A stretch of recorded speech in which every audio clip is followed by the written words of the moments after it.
Mr. Pradeep Surekha, past President ICC, Ms.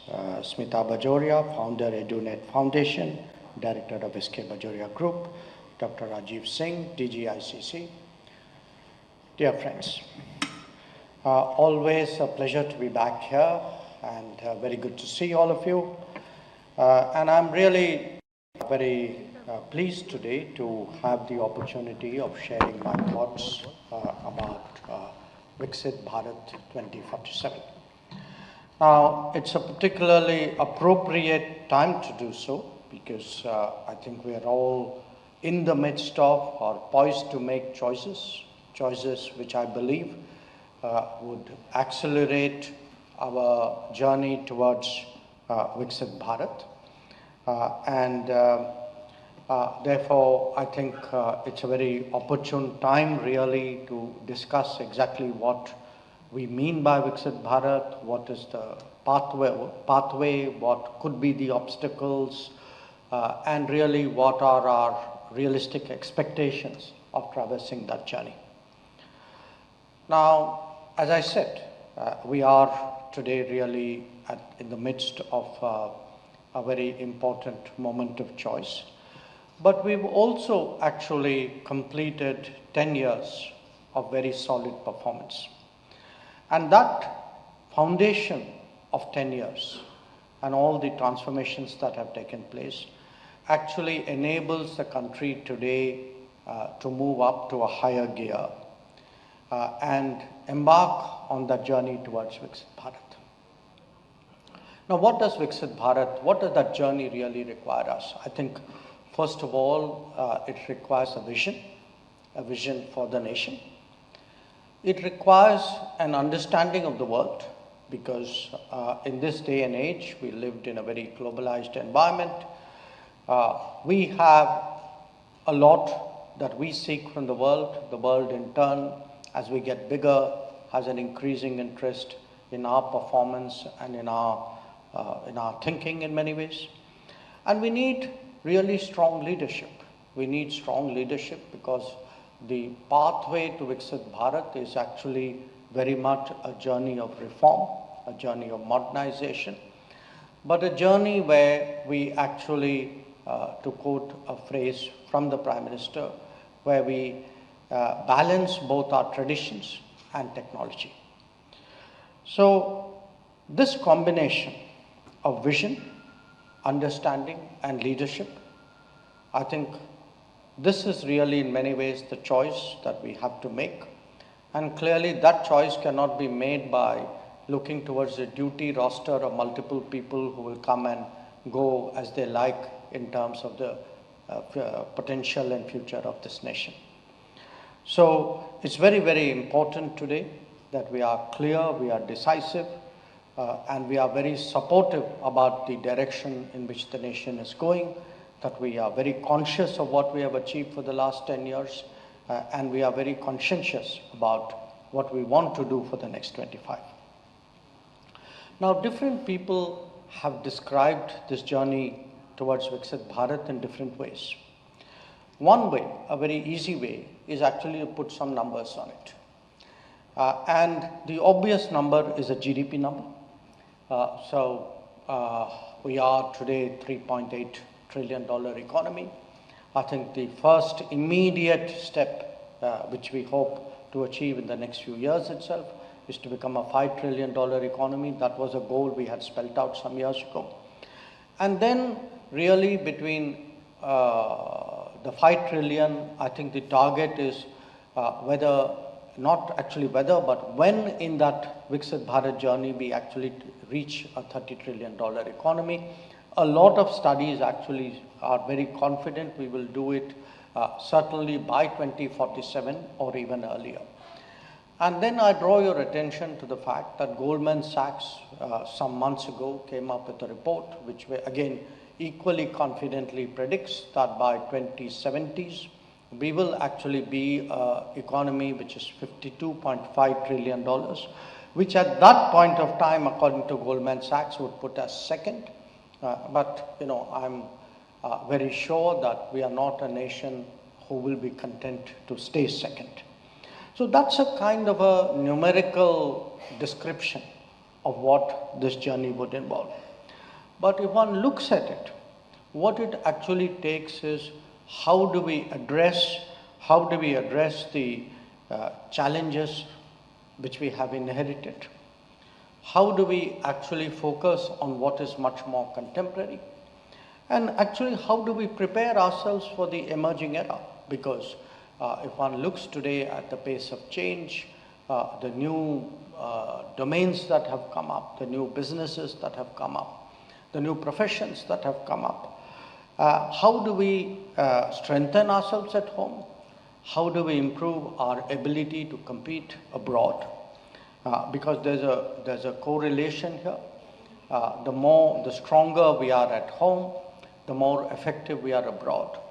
But the more effective we are abroad, there's more that we can leverage in terms of resources, capital, technology, best practices that we can bring home to actually accelerate that journey towards Viksit Bharat.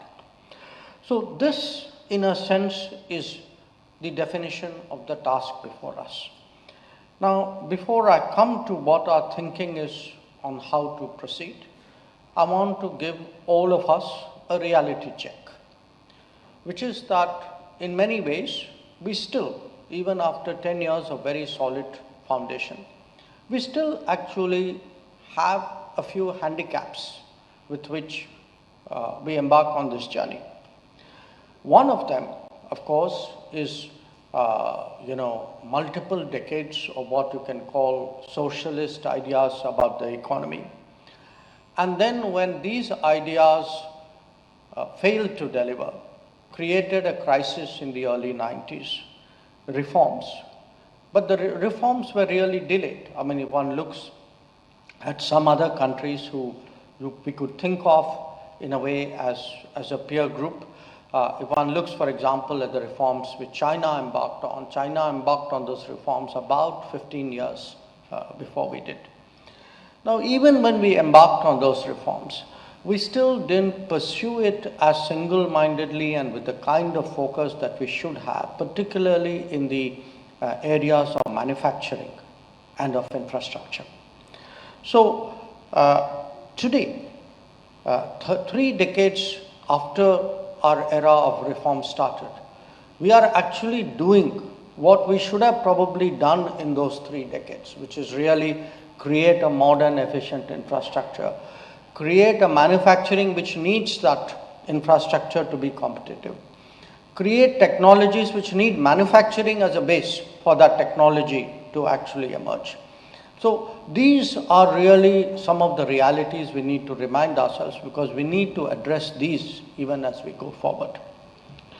The second is actually also a mindset problem, but of a different kind, which is that socialist era, that kind of permit Raj, license Raj era. It actually also created a culture of hostility to growth. That the job creators were not given the respect, I would say the latitude, the kind of support that any economy at this stage of our growth should actually do. And it was strengthened by this hostility towards growth, strengthened actually by a culture of leakages, that we had a socio-economic distribution system which was initially designed to be inefficient. It was actually designed to leak. And it was that leak which was the basis of politics in many states.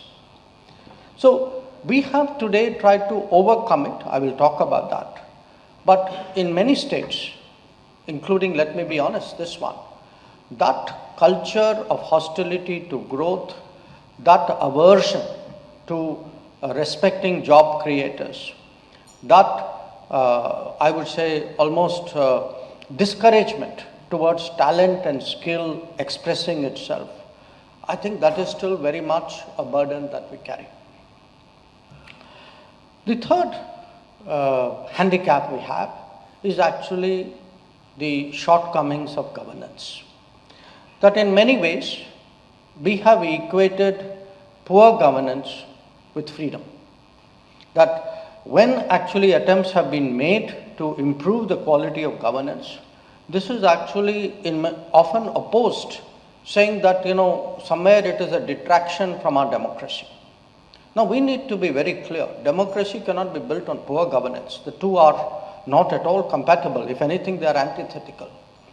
So, we have various versions of it. But if you look, what is common to all these versions is actually a kind of a vote bank principle. That to appease a vote bank, we are actually willing to not only tolerate but sometimes actually practice and encourage poor governance, because that is really what allows that vote bank politics to flourish. Now, that could be in terms of the security of our borders. It could be in terms of allowing something like Article 370 to play out as long as it did, even though the Constitution explicitly recognized it as a temporary provision. It could be about that indifference to the fact that many areas of this country were actually ungoverned in the name of, these were left-wing extremist areas. And actually the writ of the state till recently did not run in many of these areas. So this too was a handicap to our growth. And finally, of course, when you have all of this, the reality was that till a decade ago, very honestly, our own ambitions were very low. Today, we are defining the goal of Viksit Bharat. That itself is a big change, because in the past, we didn't do so. Our sights were much lower, our aspirations were much more modest. I think in many ways, we were almost fatalistically inclined to accept that there were limits to what we could do. That is what has changed. And it is that change, recognition of that change and the new hope that this has produced, that is really what will drive our journey towards Viksit Bharat. Now, how do we build Viksit Bharat? I think the first dimension is the very obvious dimension, which is the economic one. And again, as a shorthand, one looks at growth rate, because the growth rate really captures so many aspects of development, not all of it. And I would say today should be a source of great hope to all of us, that despite the COVID era, when much of the world has not recovered from it, much of the international economy is still struggling with the aftermath of the COVID, we have actually returned to a 7% growth rate, with the expectation actually that we will go much higher this year.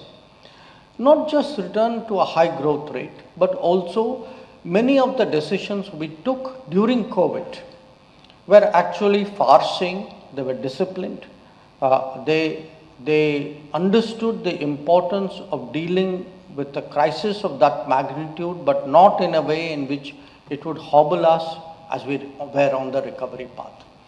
So one of the very important differences in the manner in which we dealt with the COVID and other countries dealt with the COVID was actually we still maintained our fiscal deficit discipline. So today when we say that inflation is under control, that growth is very robust, that we see investment confidence come back, I think a lot of it is the fact that we actually took a very, I would say, smart, deliberative approach to finding solutions during the COVID time. Now, while we speak of 7% or higher growth rate, it's a combination of many factors which is really today driving reform. One of it is easier to do business. One of it is the ease of living. How do you bureaucratize a society? How do you lift the burden of bureaucracy, which in many ways is such a dampener on growth and creativity in this country? Then again, as I said, we have this deficit of infrastructure to make up. And what Gati Shakti has done by coordinating different aspects today of our infrastructure development and by using technology to actually realize the efficiencies within, we've actually transformed today the manner in which the infrastructure is being built in this country. For a nation which had a reputation of being a laggard, if not worse, in this respect, I think it is worth thinking about today that we are building 28 kilometers of highway every day, or that we are laying 14 kilometers of railway track every day, or that if one looks at the last 10 years, in the last 10 years we have built 75 airports, which is almost 7.5 airports a year. Or if one looks at the number of metros, every 2 years we actually build 3 metros. So I give you those really as indications or indices. And I do that in a city which is actually seeing the benefits today of a metro expansion, which is looking really at what the possibility of road building and infrastructure development can do. Now, while this in many ways is the hard infrastructure, I think we also have to ensure, and this is where the world outside has a very important bearing, that we give the requisite support to our businesses, to our labor, to our employment, so that they actually are protected or they have a level playing field in respect of unfair competition. Because that is also a real challenge to the growth of business in this country. The idea that other businesses from other countries which enjoy subsidies, which enjoy all sorts of production factor advantages, they come in with impunity into our economy without any reciprocal access, and they have a free run of our economy. I think today clarity in that respect and policy is designed to obviate the consequences of this kind of unfair access with unfair advantages. I think that too is part of the economic outlook which is required to build a Viksit Bharat. Now, when we speak about economic outlook, I would particularly stress the revival of manufacturing, because at the end of the day, there is a debate today, a very active debate. I think many of you would be aware. There is a school of thought that we are actually not capable of manufacturing, that we have missed the bus forever. The government doesn't agree. The government believes that previous governments may have missed the bus, but we have boarded that bus. We have every intention of driving that bus. That today, with a range of supportive policies, including the production-linked incentives, we are very convinced today, and that if our infrastructure is modern and competitive, if there are friendly business policies, if environmental clearances are not used to block business as it used to be done in the past, we are very convinced today that actually manufacturing can grow in this country. And we need that because a lot of countries, especially in the aftermath of COVID, see short supply chains actually as essential to national security. During COVID, not just us, the entire world woke up to the fact that supply chains eventually led to one very over-concentrated geography in the world. And if something happened to that geography, which it did during COVID, actually the entire global economy was at risk. So when we today talk about manufacturing, when we talk about supply chains, we are not talking economics anymore. We are actually talking national security. So how do we revive manufacturing? And that is why this constant emphasis that we are putting on Make in India. Not just Make in India. I think it's important in this forum that I also urge business that you procure from India, because I do understand that often people look with a very strong focus on relative competition. But I can tell you that if we are really to build this economy, it's important that businesses themselves take the lead of fostering a supply chain which is much more domestic. That businesses need to take Make in India as seriously as today government is thinking it. So this can only happen, the revival of manufacturing can only happen if government and business actually come together as a partnership. Now, the moment they do that, you can actually see, things start to change. For decades, we were an importer of defense equipment. In the last 5 years, actually last 10 years, the moment we start pushing defense, make in India, that same country, the same economy, the same businesses which earlier felt that they couldn't compete with the world have suddenly begun to do so.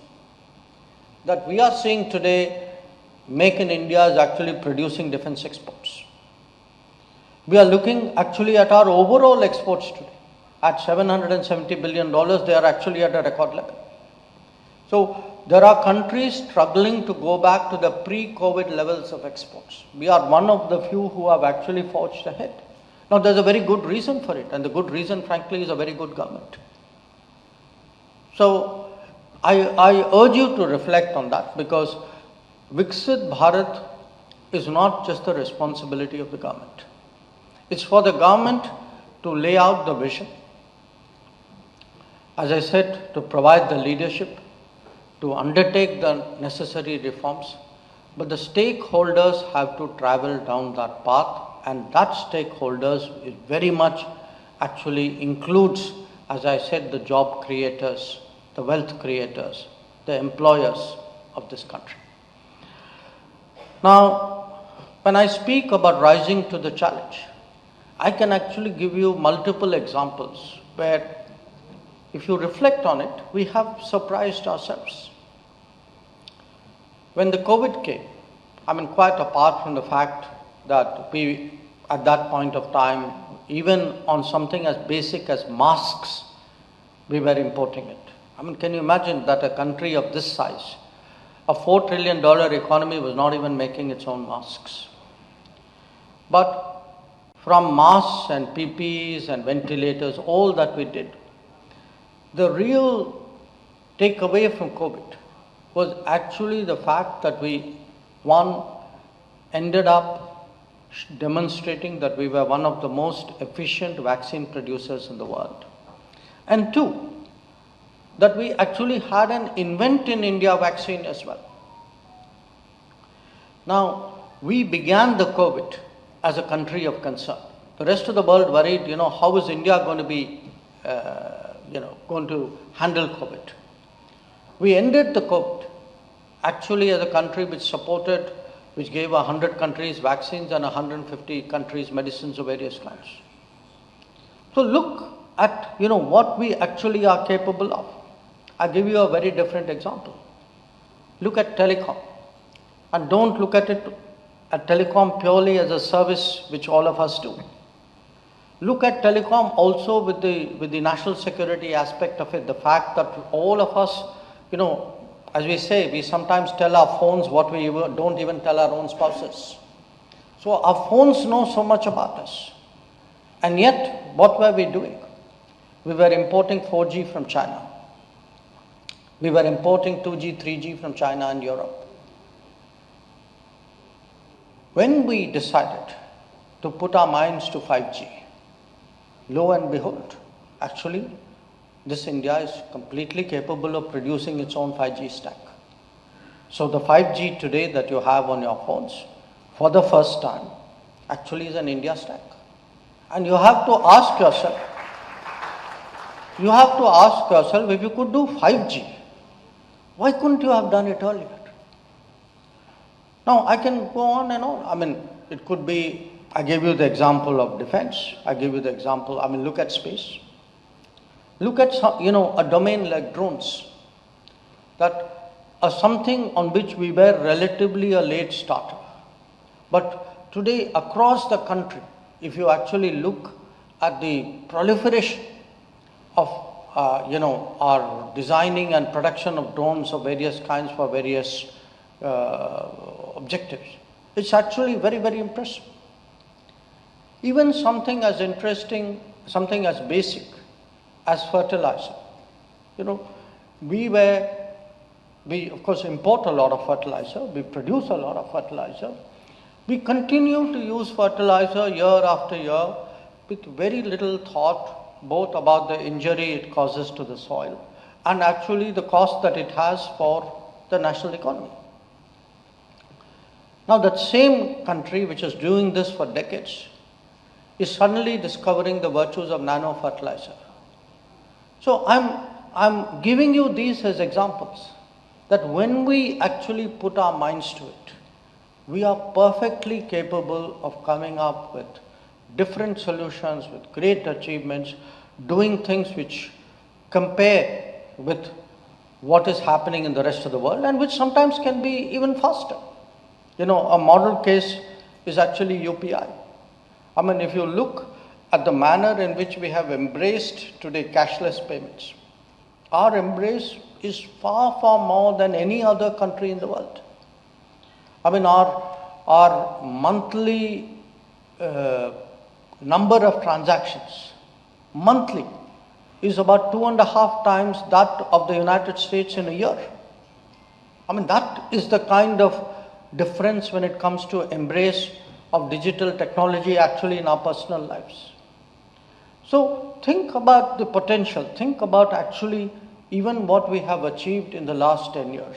And I think that should be very much a motivator of what we can go do in the years ahead.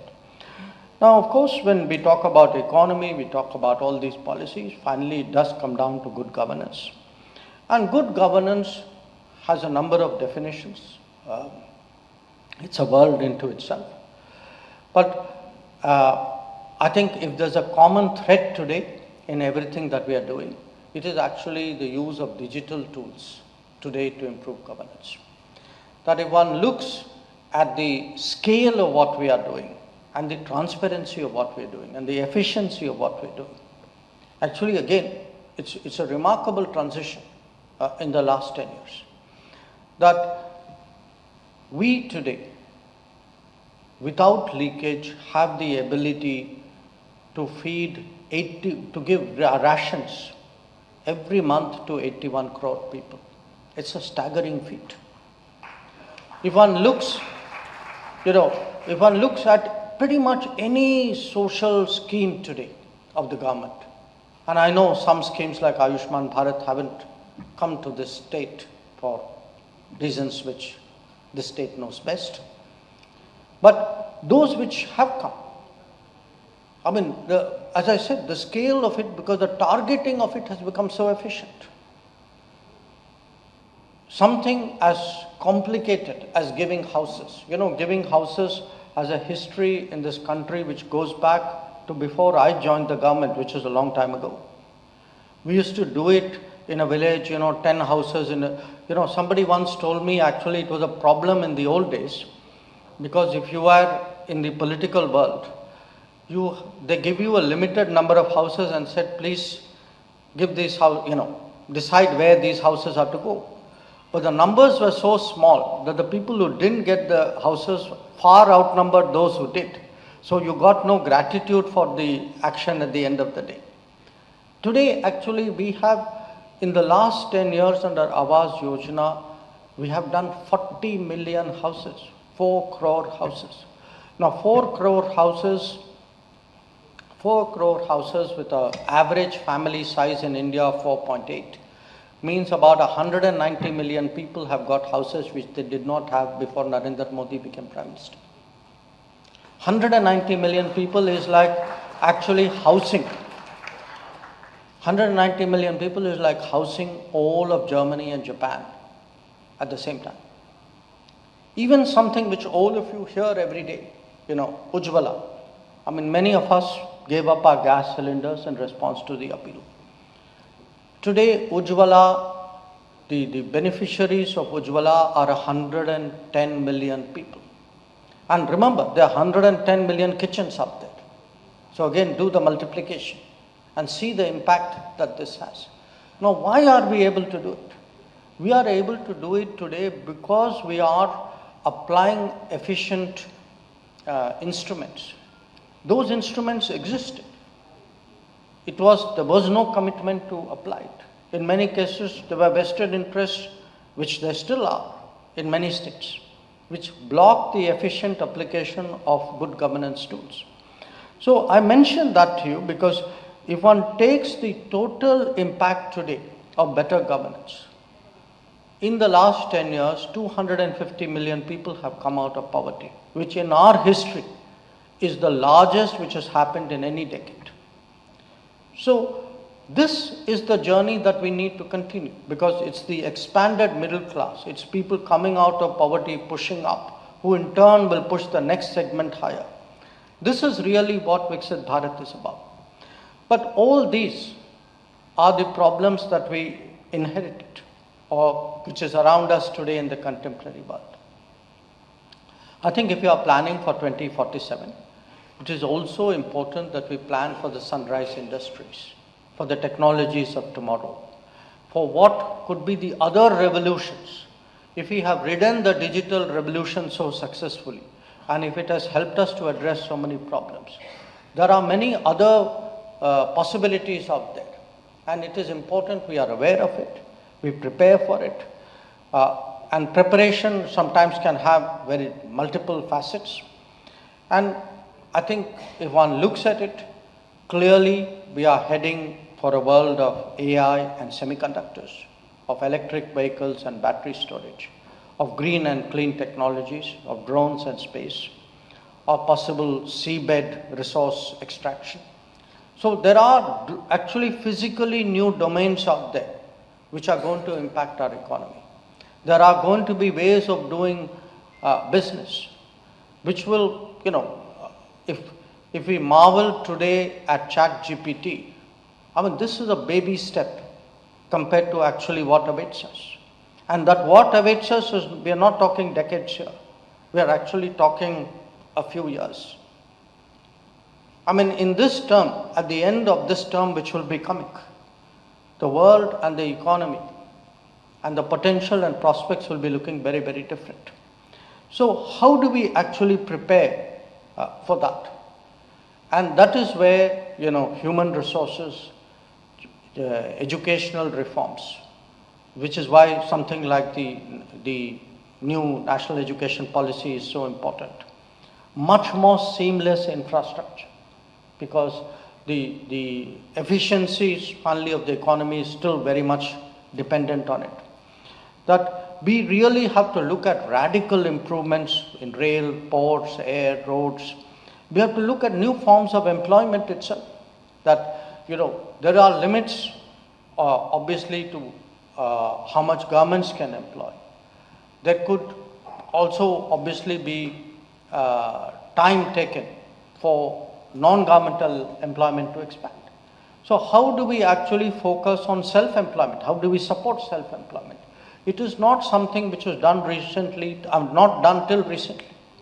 That if one looks actually both conceptually and scale-wise at schemes like Mudra loans, that again, just think of in Calcutta alone, 25 lakh Mudra loans have been given out. So, nationally, we are actually probably talking close to about 500 million. So, if one looks today at Mudra, one looks at the Swanidhi for the informal sector, how do we actually find ways by which small business, personal, the informal sector, people who otherwise in the rigid orthodox structure would not even be eligible for any loans, how do we today provide them with the resources to carry on with the business, expand it, employ others? I think these today are some elements of how we need to think bigger if we are to think for tomorrow. So finally, let me come to my own immediate direct domain, which is foreign policy. And you would ask, so in all of this, what does foreign policy do? And as I said, foreign policy's first responsibility is actually to see how we can get the resources, the technologies, the best practices from the world. Because there are countries, if one looks at a Japan or a Korea or ASEAN countries, Many of them grew fast because their foreign policy single-mindedly went out there at the world and said, what is it we can bring back home? And what is it we can do actually to make our national economics much more efficient? The second is connectivity, because partly for the historically the colonial period, which broke our natural connectivity, it was aggravated by the partition, which created problems at both ends of India. So how do we today rebuild connectivity? Because there is interest in the world.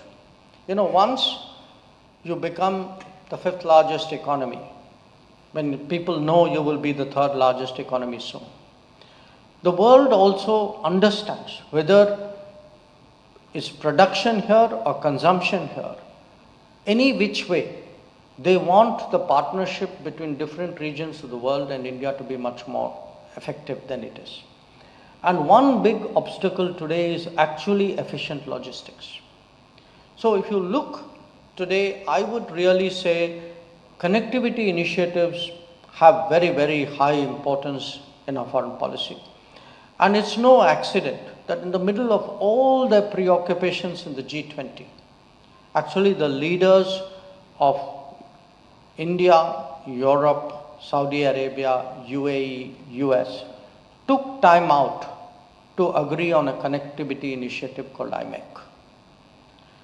Now, I'm giving you that as one example. There are others.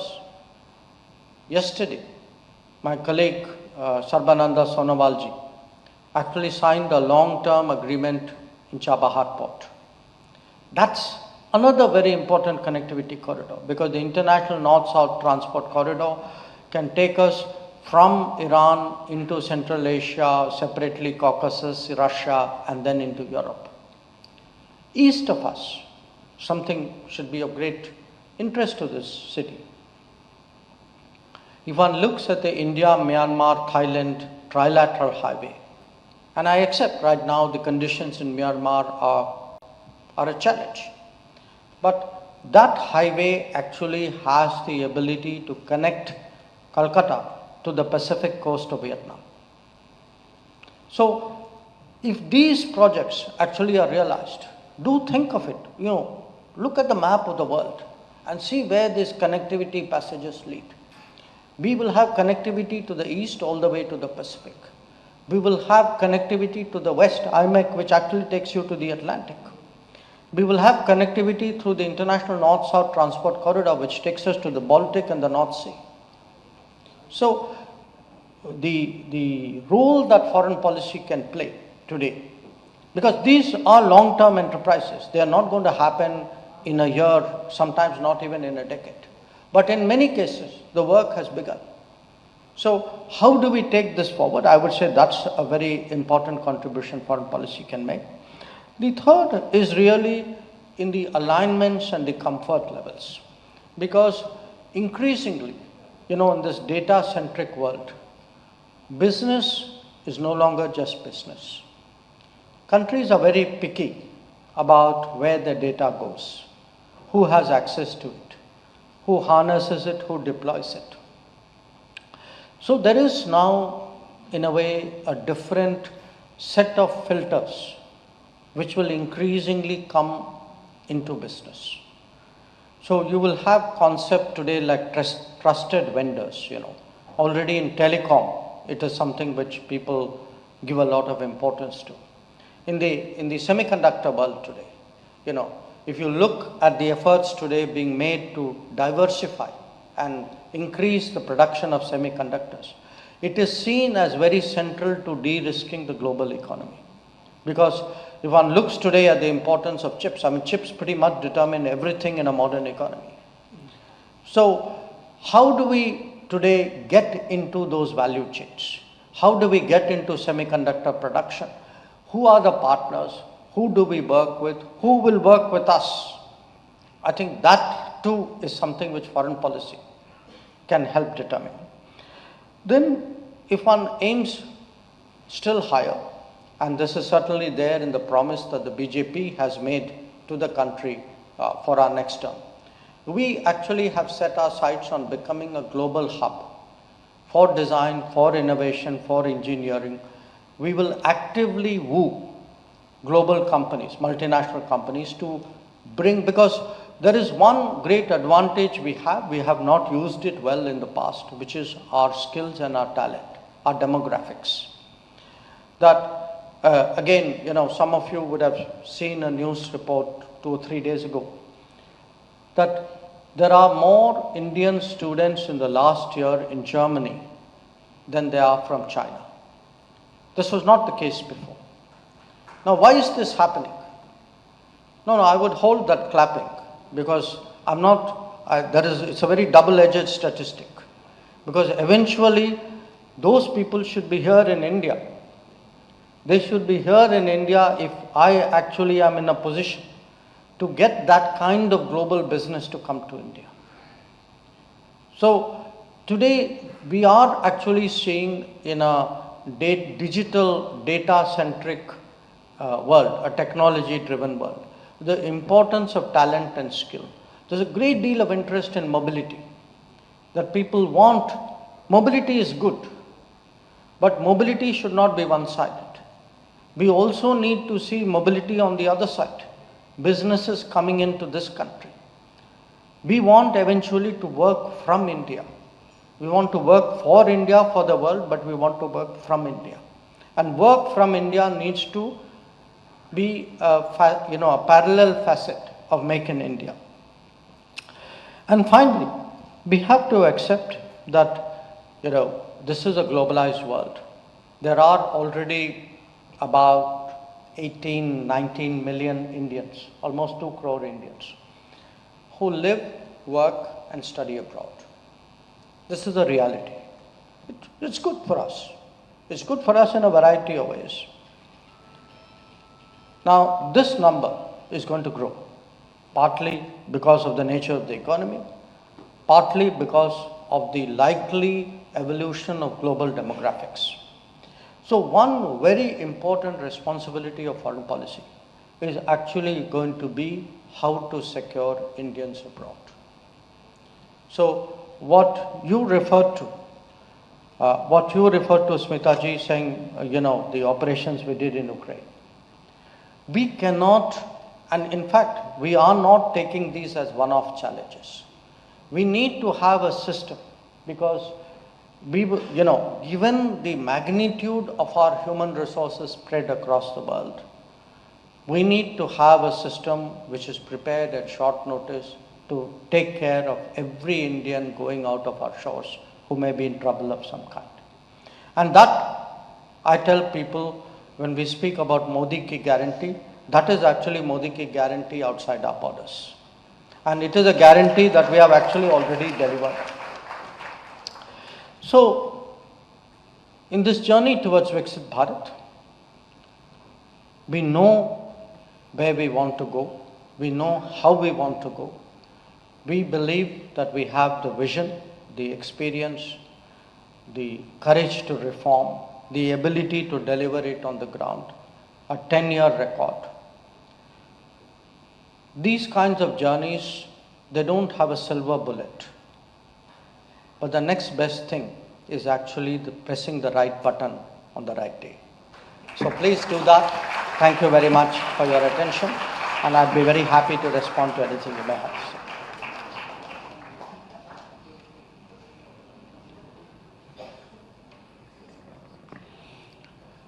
Honorable Minister, thank you. I think it's always a pleasure to hear you.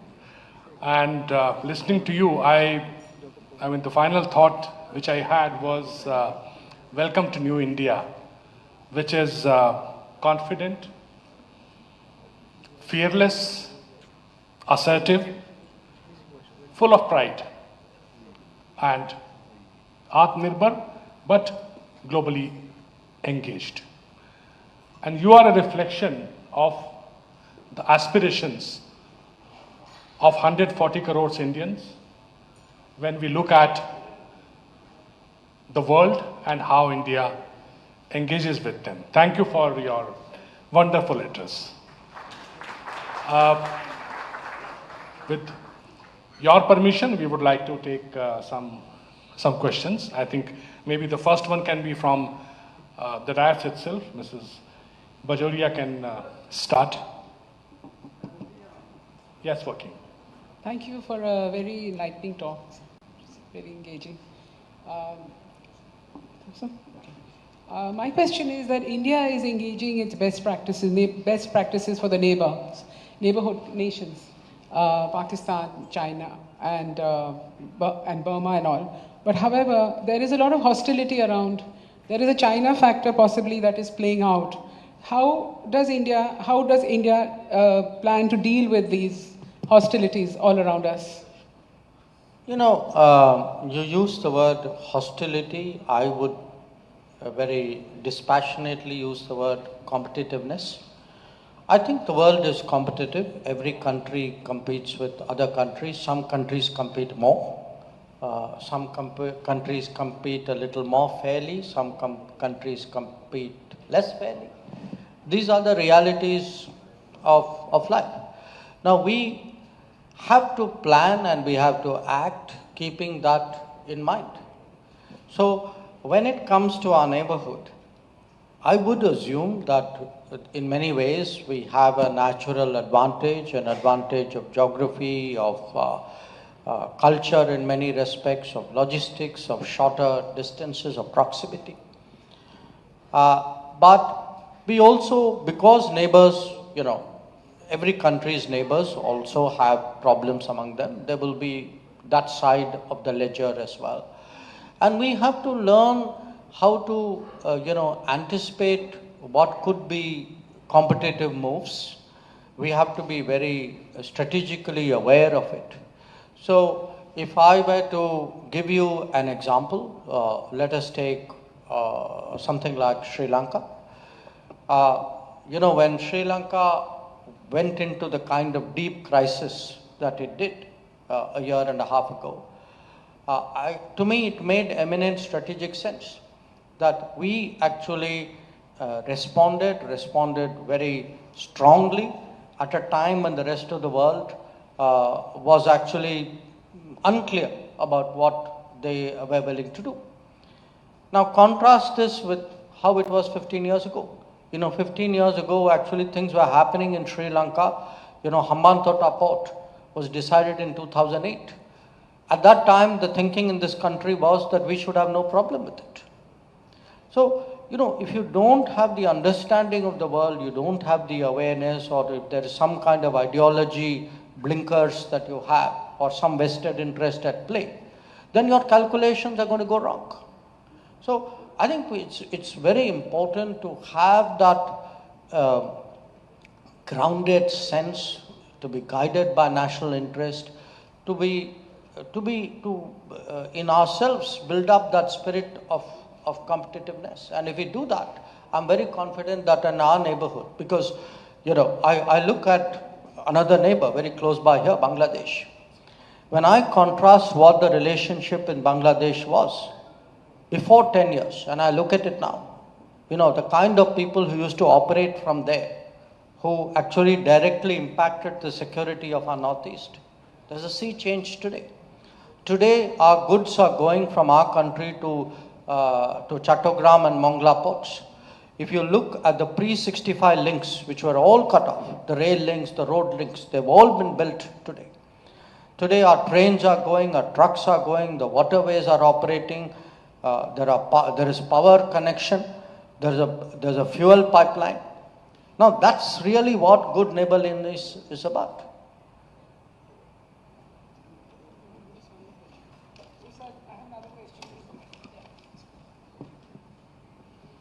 How do you see Russia emerging in the next decade due to the sanctions and the ongoing war? What sort of an impact will that have on India and the rest of the world? There are three aspects of Russia that we need to consider. One, from an Indian point of view, we have always had a positive relationship with Russia. And at the end of the day, if I were to evaluate any country, I should have the confidence to do it out of my own experience, rather than to listen to somebody else's experience and somebody else's agenda. So my historical experience with Russia has been positive, number one. Number two, if one looks at, my business, geopolitics in a way, look at the map of the world. You see this big Eurasian landmass. Okay. There are three big countries out there, us, China, Russia. It makes sense that, here in this, this is like a geopolitics 101, that your neighbor's neighbor is your friend. So there's a very strong strategic convergence out there, which, whose logic is undeniable. And the third is actually an economic factor, which is, I know there were certain trigger factors for this particular trend. But the fact is, Russia is one of the biggest natural resources producers in the world. Given India's economic requirements, we are talking, you say Viksit Bharat. What does Viksit Bharat mean? Viksit Bharat means we are saying at least for 25 years, probably much longer.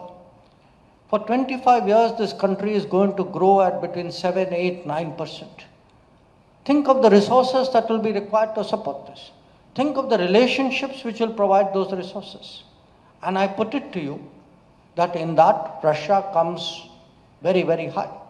So if I were to make, I put that experience issue aside. Forget that I am from the foreign policy world. If I were to make a purely economic or business decision, I'd say there's a very strong case to have that relationship with Russia, because it's not, people look at oil. Yes, oil is very important. It's not just oil, It's oil, it's coking coal, it's metals of various kinds, it's fertilizers. So there are a range of products, and the more complex our economy becomes, I think in many ways, many of those resources out of Russia will become very important. Mics. Pritish. Good evening, sir. Thank you very much for this opportunity to interact with you. My name is Pritish Chaudhary and I represent Titagarh Rail Systems Limited. So you'll be happy to know that enabled by the Make in India and Atmanirbhar Bharat policies, we are the only Indian private sector entity, sir, that has the ability to design and manufacture metro coaches and passenger trains such as Vande Bharat, sir. So please let me convey my admiration to you and the Honorable Prime Minister Shri Narendra Modi ji for the great work that you've done in re-establishing and repositioning India in the global order, sir. And not just that, but igniting a strong sense of pride, of responsibility, and as you said, ambition in the youth of India, such as myself. So you spoke a lot about creating jobs through manufacturing and through the engineering sector, and my question pertains to that. So today we see a lot of MNCs come into India and create large design setups and engineering setups, employing 7, 8, 10,000 people. But the manufacturing jobs that come with those, which are actually much more manpower intensive, are kept abroad. So could you share some of your views on how there exists a potential to create almost 7 to 10 jobs, low skill but manpower intensive jobs with every engineering job that is created, sir? Could you share some of your views, please, on how we can bring and keep some of these manpower intensive jobs within the country? Sure. Thank you. Look, there's no sweeping cross-domain, cross-business solution. Come, please. Here's the problem in a way. The fact that MNCs are bringing design centers, research centers, etc. Would you rather have them or not have them? Because if you say it is conditional on many other things, you may not have them. Okay.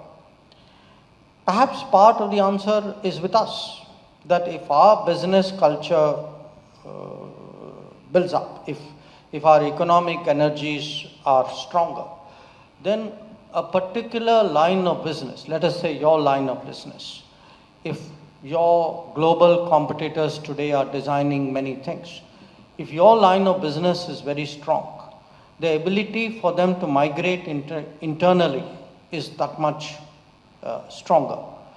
Because we have seen what happens, when you cut yourself off. After all, when I began by saying we had a handicap, what in a way was the error? The error, number one, was to, become non-competitive by actually snapping those links and becoming very autarkical. And number two, by putting total focus on distribution with no attention to production. And that distributional politics, as I said, it was actually consciously a politics of poverty. That, it was designed to keep us backwards so that the politics of the day would flourish. But that's a different matter. So I think it's very important today that we remain connected with the world. That, after all, we have seen the benefits of that. That I can see a time when, your coaches, if they are not already doing so, actually go out. So, I went to Mozambique last, maybe 2 years ago. And Mozambique, Maputo city, actually has a suburban system, which is a small version of, let us say, what there is in Mumbai or Chennai or what. Now, they were very keen because they had looked at what was happening in our country. The president of Mozambique happened to have studied in India. And we ended up actually with a contract for that. So I ended up having a ride on Indian rolling stock in Maputo. Now, to me, look, the idea that our carriages go out. We are constructing a metro today in this country. Anybody who goes to Mauritius should take pride in the metro that we have built there. So I do believe, just look at the length of the metro that we have done today. And I remember when the first metro project was being debated. This was during Atalji's government, NDA 1. I was in Japan at that time. It was done with a Japanese yen loan. There were people who said, why do we need this metro? We've lived fine without it. At that time, the only metro was that limited section that you had in this city. Now, when one looked at that, and if people were satisfied with that, and now you look at the reality of actually what is happening. And there's a world of a difference out there. So, I would say the answer, of course, see, look, we are going to press global business. If you want access to the Indian market, you want to be competitive, you want to be eligible, we will push for Make in India. That is a very fundamental commitment of the Modi government. And in different sectors, we are going to, really make that in many ways a kind of a critical principle. But as I said, part of the answer is also grow your business and attract those guys to come to you. Sure. Thank you. Mr. Sharma? Sir, namaskar. My name is Prashant. I run healthcare sector. We have hospitals here. So my question is pertaining to the dollar. We have seen it going from 8 rupees to above 80 rupees. And what is your take on it? How do you see it going in the next few years? I thought only I remember that 8 rupee era. Look, it's actually a very interesting, there's a lot of interesting things happening in the currency world. You brought up the dollar. Actually, the most interesting currency right now is the yen. And don't take it otherwise, it's nothing to do with my Japan connections. If you look at the fluctuation in the yen, it's been very, very noticeable. What is actually happening again in terms of the international economy is a lot of countries are finding it, for a variety of reasons, difficult to use dollar for their trade settlement. Some have issues like sanctions, etc. But a lot of countries actually have a physical, they just don't have the dollars. So we have started now moving towards using rupees or the bilateral currency as a way of settling. My own sense is one of the changes, we speak about how there was a bipolar world, US and Soviet Union, then it became unipolar US. Now we say, okay, it's moving towards multipolar, there'll be 10, 12, 15 countries who will count. I think to some degree this kind of spread is also happening in the currency world, that there are going to be, some of it could come out of technology, solutions. I mean, our very definition of a currency is in some ways under challenge. But I can see that that kind of very high focus on dollar which used to be there before, maybe that would dilute. Now, I wouldn't go to the other extreme. I mean, I hear people speak of things like de-dollarization, etc. I think that is very, very exaggerated. The dollar is still the dollar. Sure. Mr. Roy? My name is Rupen Roy. I am a past president of this chamber. Sir, my question is that one of our largest trading partners is China. And we have this 1962 experience. And therefore, how do we balance the two issues of Hindi Chini Bhai Bhai to Hindi Chini Bye Bye, B-U-Y, B-U-Y? We had a 1962 experience. Useful to remind ourselves of it because some people are in denial. But it wasn't just 1962. After 62, 1988, Rajiv Gandhi went to China. In many ways, that was the key step towards normalizing our ties. And then there was a very clear understanding that we will discuss our boundary differences, but that we will maintain peace and tranquility on the border. And the rest of the relationship will carry on. From 1988, that has been the basis for the evolution of our ties. There have been issues, I mean, I'm not disputing that. What changed now is what happened in 2020. In 2020, the Chinese, in violation of multiple agreements, brought large number of forces to our border, and they did it at a time when we were under COVID lockdown in this country. Presumably, that may have had some bearing on somebody's calculation. Now, we responded by counter-deploying our forces, and then all of you are familiar with the story. We had the clash in Galwan, and for 4 years now, we are both deployed ahead of our normal base positions, normal patrolling zones out there. So it's a very abnormal deployment today along the line of actual control.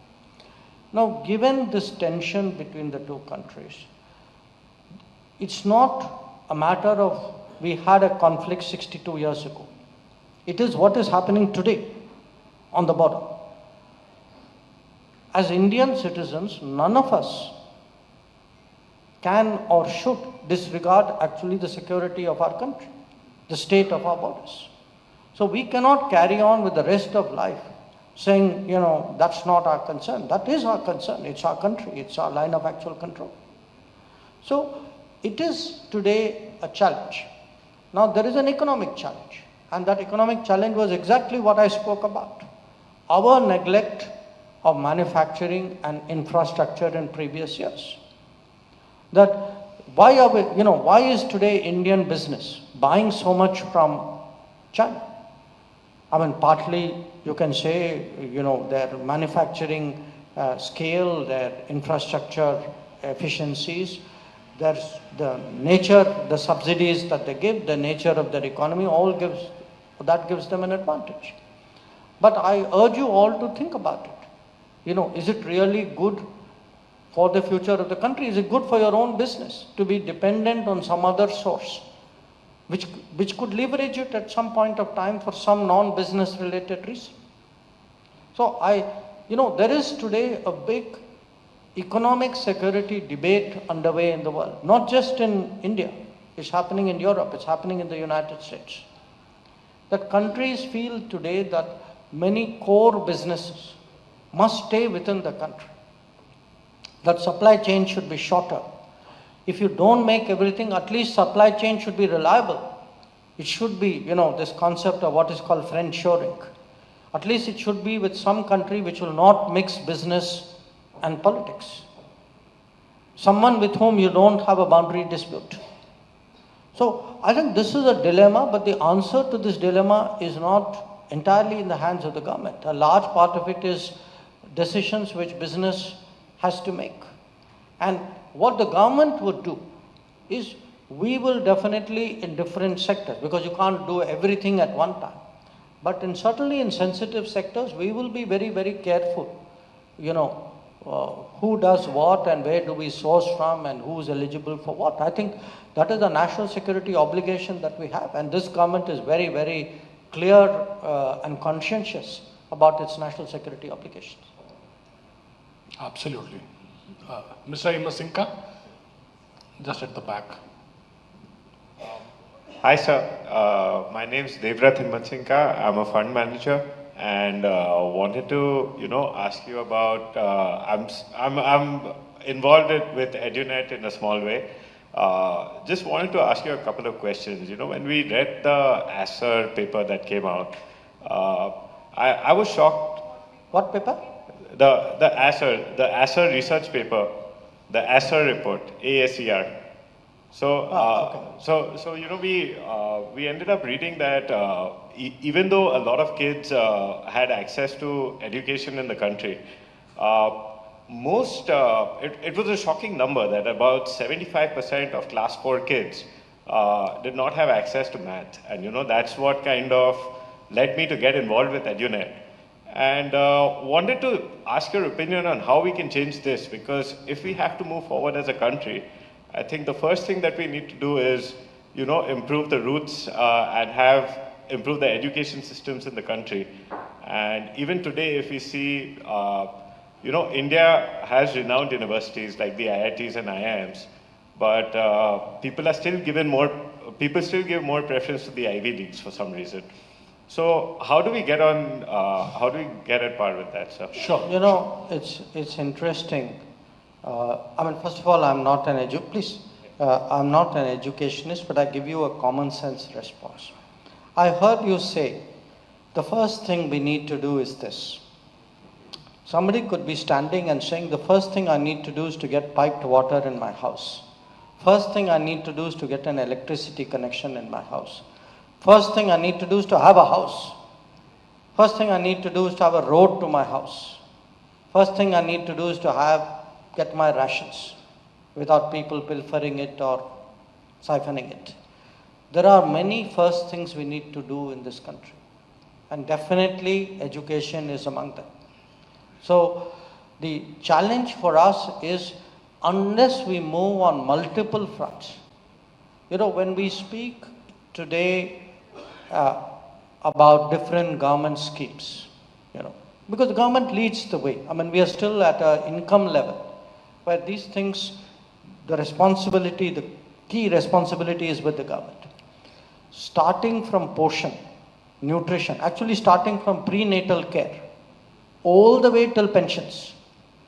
So prenatal to pension, actually today the Modi government has some intervention at some point, and most of these interventions actually have become scaled up interventions.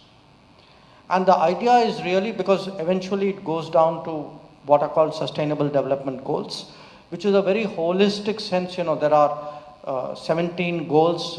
How do you actually address each one of these, which we are trying to do through different campaigns and exercises. Now, where education is concerned, absolutely. We have both a quantitative issue and a qualitative issue. Now, a lot of it is happening. I saw a number which said that, I know anecdotally you spoke about IITs being a premier institute. Now, the fact is, after that initial set of IITs, for many, many years, the IITs didn't decrease. There were a few, and this is a state where the earliest IIT came here to this state. One of the earliest IIMs came to this state. And yet, what should have happened, which is, if something worked well, what would be the natural response?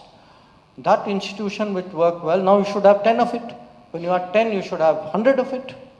But that scaling up never happened. because for various reasons people had no ambition. They didn't have an interest really in the progress of the country. So today, actually, how do we both scale up education, and by the way, not along with education, I take both skills education go as a combination. And how do we continuously improve the quality? Now, I was reading that there was actually a figure that in the last decade, in this country, 7,000 new colleges have opened up. Now, quantitatively, I think it's a very, very impressive figure. Now, I know in many cases, if one looks, number of IITs, number of IIMs, number of EAMs, number of IIITs, all of these have grown.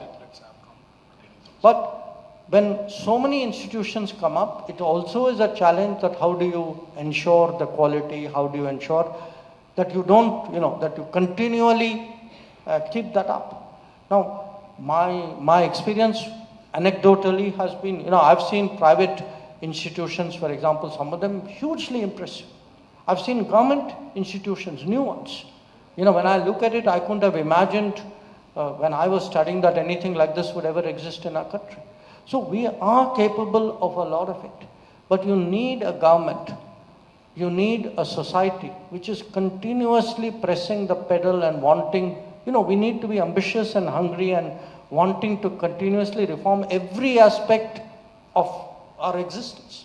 So if the alternative is that, I'm happy where I am, don't touch me, I'm insecure with I don't like this program, I will not let you do that, then I think it's a different kind of future.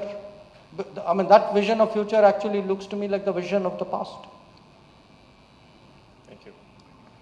Let me remind ladies in the room that it's no more a men's world. I think you should also be asking some questions. Mr. Saria has one, but after him, I think maybe we can take one question from some of the ladies. Yeah, one or two. Yeah, Smita Chatterjee is one, and yeah. Honorable Minister, sir, Preeti. you have given foreign policy a new dimension, new element, and a new thinking. And it's not only in the country, but I believe all over the world, globally now, people are talking about India's foreign policy. I'm sure in a couple of years it will be called, it will be termed as a Shankara policy or something like that in the later parts of the world. Sir, I come from a small town, Dibrugarh in Assam, and I chair the Indian Chamber of Commerce for Northeast. Sir, even I try to be humble. ICC has made a lot of contributions because our focus has not been on subsidy, but on connectivity and on infrastructure since big day. And Bangladesh connection, I mean, after 1996, when Sheikh Hasina ji became Prime Minister, and later on in 2009, when she got re-elected, we were invited and we made a presentation to her. And what you mentioned recently, just a little while back, Chittagong, Mongla Port, riverways, and various other aspects were part of our presentation in 2009, which has been happening. But in last one decade, it has really taken a shape. Sir, you mentioned last couple of days, you have mentioned about Northeast and also about China. We are very much concerned about Northeast, and when we talk about Viksit Bharat, Northeast is an important part of Viksit Bharat. You mentioned about Myanmar, Thailand, Myanmar, India, this highway. We will be very happy to learn that we had organized in ICC, BIMSEC, this thing, where Bangladesh came forward and announced that they would be like to become a part of it to make it, extend it right up to Bangladesh and then to Calcutta. So it serves one of the purposes which we are talking about. When we talk about Northeast development, sir, connectivity, Myanmar becomes a very important part. After Bangladesh, we worked on Myanmar and we were very successful. Myanmar becomes a very important part because of the connectivity, because of this thing. In particular, Manipur is also a part of, Myanmar becomes a part of solution to Manipur. not much has been done on Myanmar, where a lot of focus is required so that our Northeast development takes place. Kaladhan project could not take up. So what would you think, sir? How do we proceed further so that the connectivity becomes much better? Thank you. Well, let me just make 2 quick points here. One, I think the Modi government very much recognizes the strategic importance of the Northeast and also the obligation that we have as a country to the development of the Northeast. In fact, every minister of the Modi government has visited the Northeast at least once. In fact, most of us have done it multiple times. If you look at the number of times Prime Minister Modi has gone, probably he's done more Northeast visit than all his predecessors combined. So the kind of attention and support that the Northeast is getting today is really unprecedented. It's also been very much a focus of foreign policy. You know, one part of it is how Bangladesh, improvements in our ties with Bangladesh has helped the Northeast. The other part, Myanmar, I will come to. But it's one very interesting innovation there is it's one region for which we have a dedicated forum with Japan. There is something called Act East Forum with Japan set up in 2017, where we actually agree with the Japanese on yen-funded projects. And these projects today have contributed to road connectivity within the Northeast, between the Northeast and the bordering countries. They actually are funding today the sewage and water supply in Guwahati. They will be funding the cancer super specialty hospital, which will be coming up in Mizoram. So it's actually a case where we have got foreign resources to actually focus on the development of a particular state. And I think when a state really cooperates with the center, there are a lot of benefits which can come to the state. I think there's a general lesson here for a lot of people. Now, regarding Kaladan, look, the Sitwe port is ready. It's been ready for some time. Our problem with Kaladan has been building the road. The road goes from Myanmar, from Mizoram down to Sitwe. And the reason for it is very simple, that there is a conflict going on in Myanmar, that until something, the conflict is resolved, unless there is peace. We've actually had work teams which have been kidnapped, who are working on that project. So the expectation is not that Kaladan failed to take off.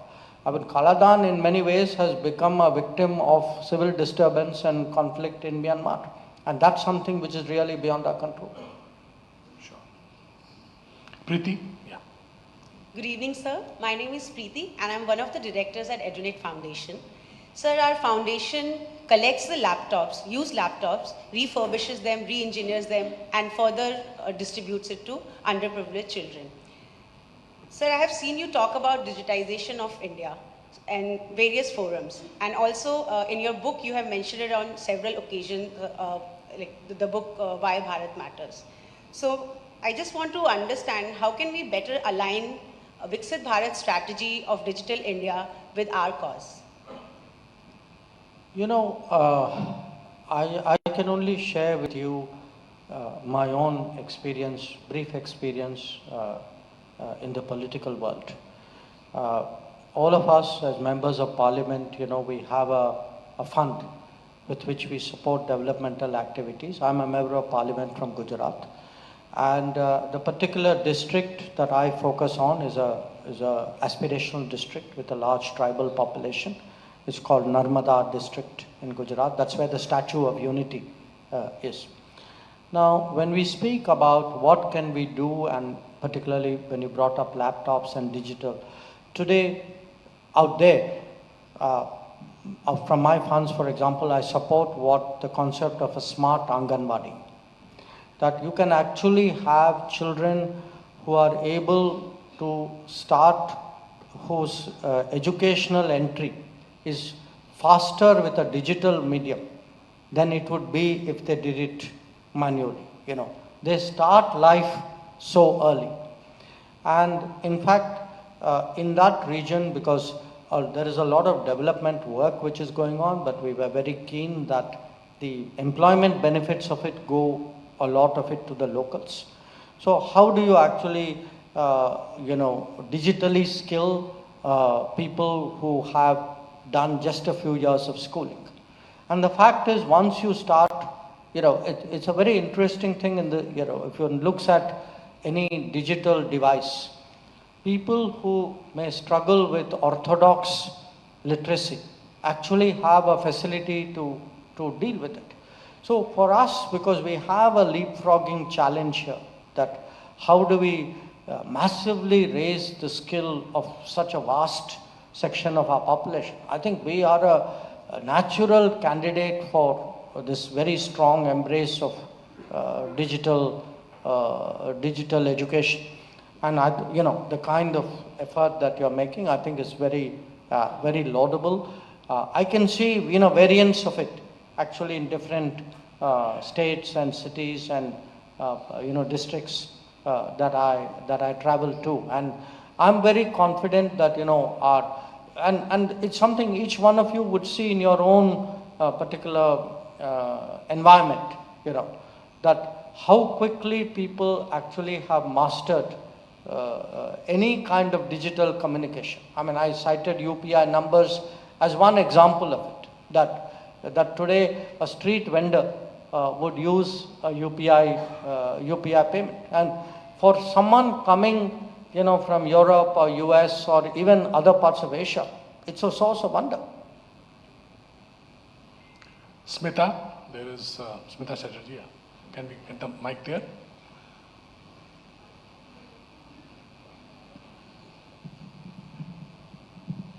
Jai Hind, sir.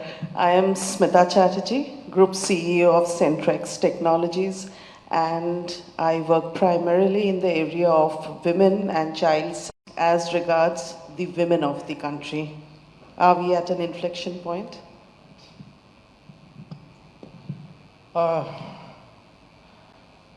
It's a kind of a yes and no, because if one looks really again at the last 10 years, I still remember August 2014, when Beti Padhao, Beti Bachao started, when there was a public mention about the need for toilets, when things which we never spoke about in public discourse, something like sanitary pads, real requirements, but which for a variety of reasons people didn't talk about it. Now, there's a long way to go, but there's also a substantial way we have come. I mean, again, 10 years in certain areas is a small period to judge very deep change. But if you look at gender ratio figures, you can see particularly in certain states which were of extreme concern, you can see improvements out there. There's been a very conscious effort at actually promoting, role models as a way actually of not only enthusing women, but actually making men understand, what the possibility and the potential of what women can do. So I do believe at the end of the day, we are fighting years, generations really of entrenched thinking, prejudice, call it what you are. But I do believe as part of the many changes, I was, to the gentleman ahead, I said there are many firsts that we need to do. You could have easily asked me, and in a way I think that's what you meant. First of all, we need to sort out this issue. And I would agree with you that I think this too is something which we need to look at. If you are to talk Viksit Bharat, there are probably 1 million areas we need to progress, and you need a government and a leader who has that ability to think through it all, who will have all those programs which will have their impact in different ways, which will be self-supporting. Because, often the recipient or the observer, people see one program making one impact. When you actually have the privilege of discussing or formulating or participating in these changes, each dot is actually connected to many, many other dots, and there is a whole front out there which is actually moving forward. I was at some place where we were discussing the piped water, the Jal Jeevan mission, the fact that people don't have to go and collect water. Now look at the correlation. There's a direct correlation between providing piped water to people's houses and improving girls' literacy in that village. Because when there is no water, it is typically the girl child who's sent out to go and collect the water. So, you can think of it as a water project. It's also an education impact. It's also a gender issue. So it's by the way, very much a health issue. Because the moment you get piped water, immediately the quality of your health goes up. So every one of these, each one has multiple facets, they all reinforce each other. They need to kind of move forward as in a kind of interconnected way. And we need that, I would say, almost like an obsession. This country needs to push that over 25 years if we are to get to Viksit Bharat. I know there are many hands. There are at least 10, 15 people who want to ask, and I would like you to forgive me because I have a note with me. We have to end this session. But on your behalf, I can make a request to our minister that in the month of July, we would like to have you as our EAM back again in Calcutta. So I think that request should be made to somebody else. But we are in a way hopeful, and we would very much like that to happen. So I have no words to thank you. I think session with you is actually a treat, pleasure, and people want it to go on. There is so much to learn. Only thing I would say that whatever you said, these are not only words, because everybody, people in this room, outside this room, villages, people have experienced it, and people feel the impact on their lives. So with these words, I think I can only request this full hall to please give a standing ovation to our Honorable Minister for all the great work which he is doing.